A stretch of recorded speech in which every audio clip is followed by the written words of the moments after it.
the dilemma over here is, how do you regulate something that is changing by every second and every minute, and that is being adopted also throughout the world, throughout the healthcare organizations, even before regulations.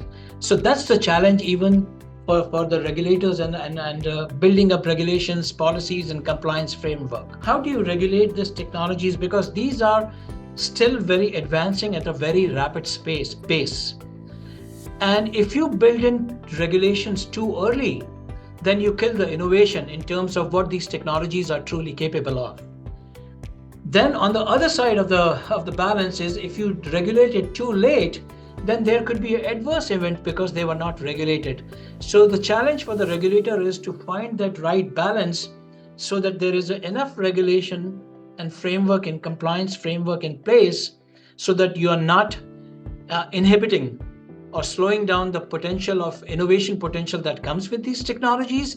At the same time, you are being very cognizant about that these technologies do not create any mass harm or patient outcome or safety issues that is too big to solve.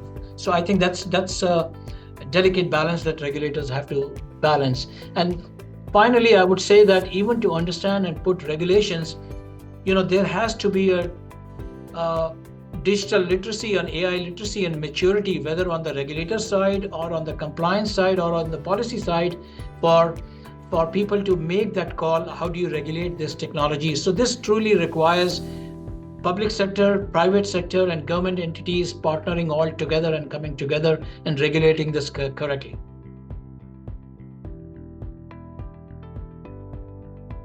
As AI will become more and more standard part of the care, it will require to build the trust on provider side and patient side. It's very important that there is a good, strong awareness, education, and training both on the provider side as well as externally with the patient side. So, for example, patient needs to know where, how, and when AI will be used in terms of their diagnostics or in terms of their treatment plans. What are the capabilities? What are the benefits a patient can expect from this? What are the risks and concerns? So I think it requires a good, transparent dialogue on every side.